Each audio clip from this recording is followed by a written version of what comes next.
Ni kech kembe mag sukari ni kech Kenya ok produce sukari ma enough.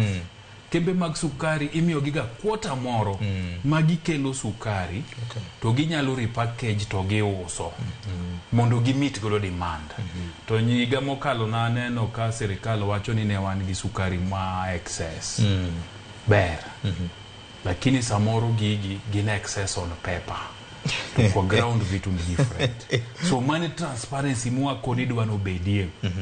Ma namuka o muoroni katasoni every quarter chon kana ndiko hala kano wachako every quarter nwa yudoga report. Mwuka Kenya Sugar Board makonwa ni kambi makama no produce sukari maromo kama. Kambi makama magi miyo japiny kata japur ng'eyo nito kambi neni bende loso faida diera. So transparency no kanya dok kumane kembe ginitiere kaka negi operating ni prario mokalo.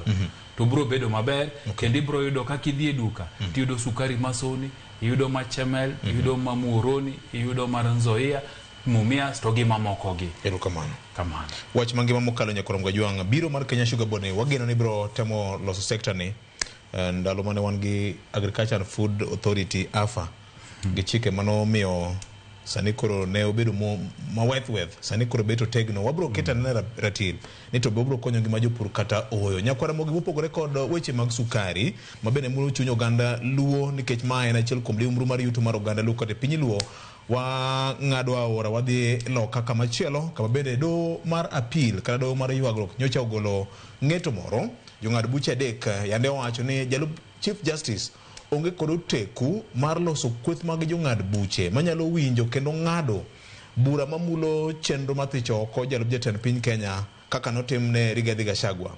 Wach manyaka sani kelo paro mopogore kuom jopuonj mag chike, jong'e chike, jolok chike gi jopiny.